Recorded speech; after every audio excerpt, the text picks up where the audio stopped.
जो धर्म का सबसे महान क्षेत्र है, ध्यान देना,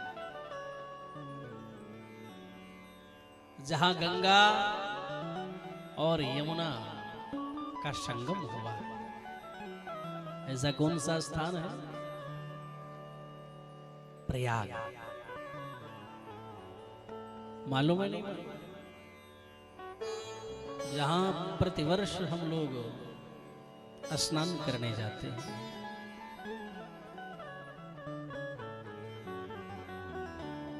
बड़ा ही पुण्यवान क्षेत्र है, धर्म का भी बड़ा महान क्षेत्र है। और गंगा कालिंदी संगम है, कालिंदी नाम है यमुना मैया का, तो गंगा और यमुना का वहां पर संगम हो, ऐसा कौन सा स्थान है? प्रयागे परम पुण्य।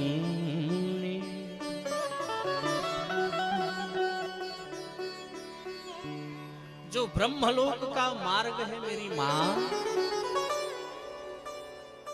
साधारण नहीं है प्रयाग, बड़ा ही अद्भुत है।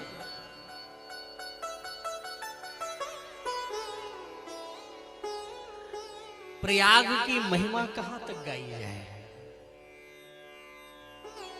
तीर्थों का राजा है प्रयाग,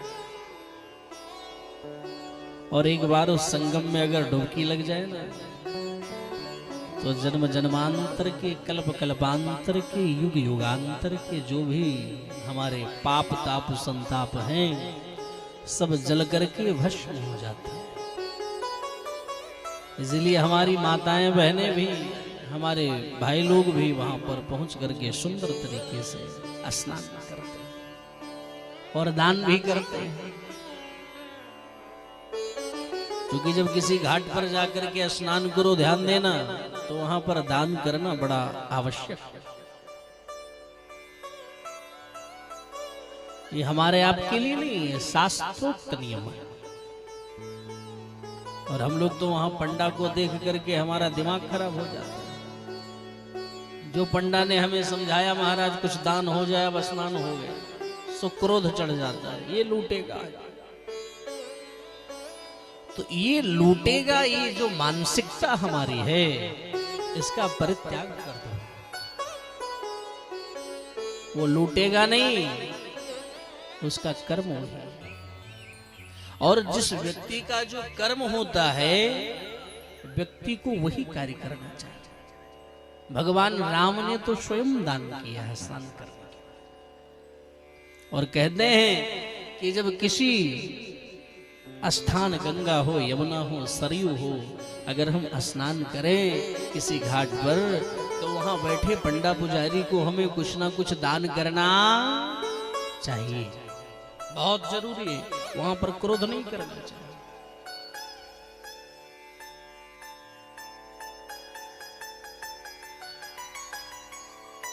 जैसा भी है, परंतु हमें दान करना चाहिए।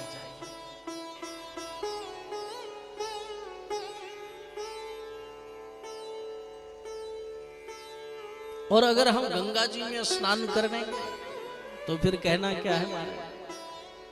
जैसा भी बने, परंतु दान जरूर करो।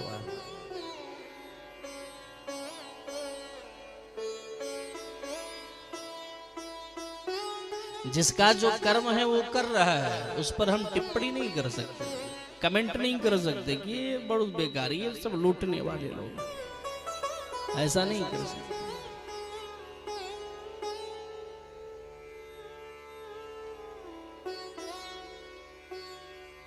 यानी भगवान ने जिसको जो काम बताया है वही व्यक्ति कर रहा है।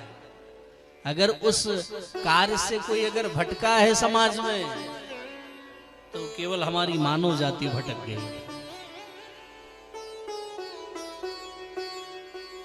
यानी हमको देख करके तो कुत्ते आपस में हंसते रहते हैं। हाँ,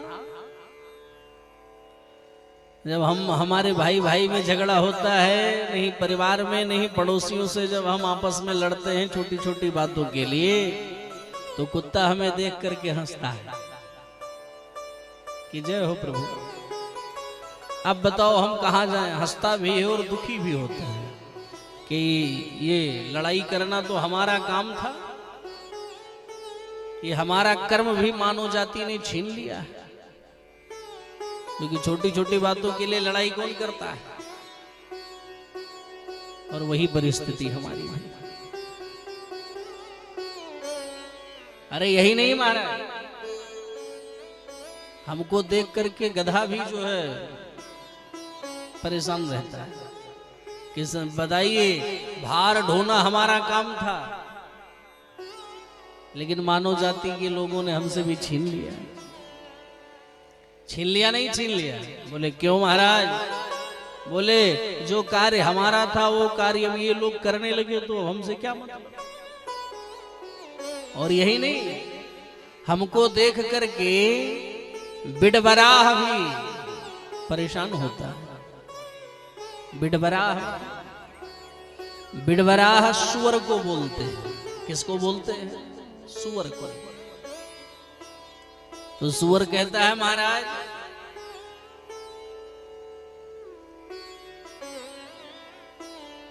कि गंदगी खाना हमारा काम था। सुअर कह रहा है, सुअर को बोलते हैं बिडबराह। तो बिडबराह मीनिंग सुअर, वो कहता है कि गंदगी खाना हमारा काम था। लेकिन कुछ लोग ऐसे हैं समाज में जो हमारा भी कार्य हमसे छीन लिए, क्योंकि संसार की सारी गंदगी तो मानव जाति के लोग खाए जा रहे हैं, तो हम क्या खाएंगे। हर व्यक्ति का भगवान ने आहार अलग अलग कर दिया, किया नहीं किया? हाँ यार, आप बताइए किसी सिंह के आगे अगर आप घास जाकर के डालोगे तो क्या वो खाएगा? नहीं खाएगा,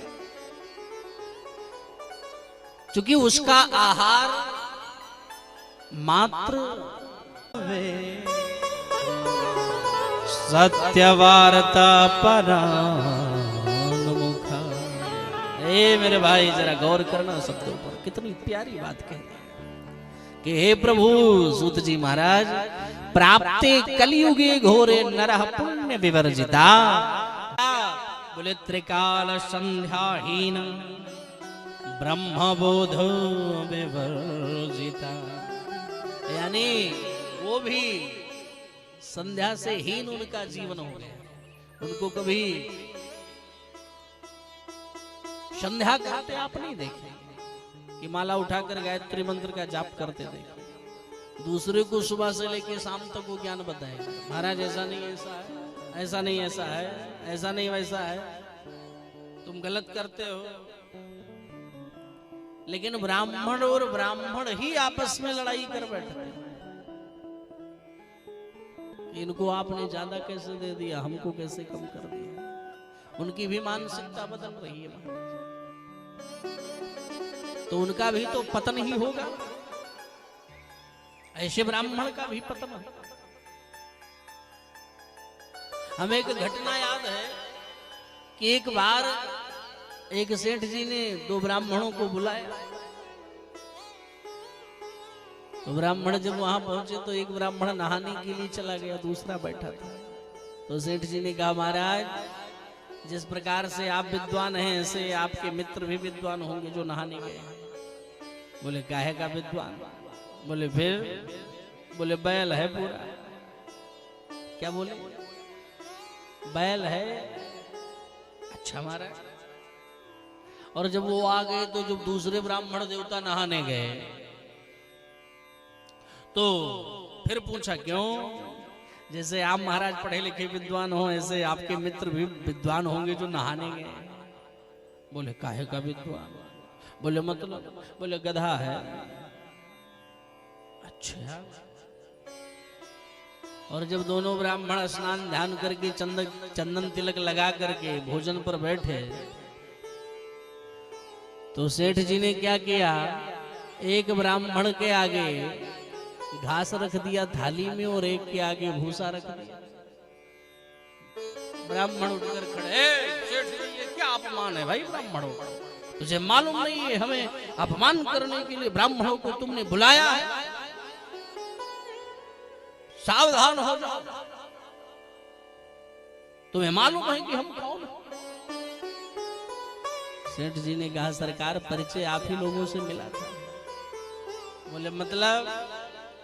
बोले आपने इन्हें गधा बताया था, इन्होंने आपको बैल बताया था, तो इनका आहार जो होता है वही मैंने आगे रखा है, हमसे कोई भूल हुई हो तो क्षमा करना।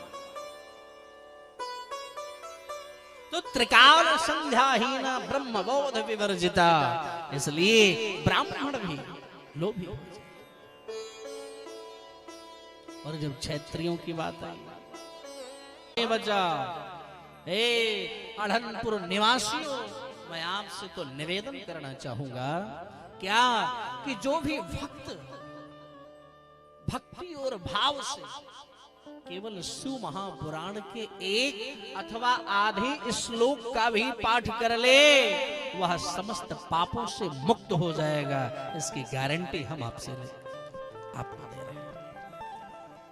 ये मैं नहीं बोल रहा हूं, शिव महापुराण में ही वर्णन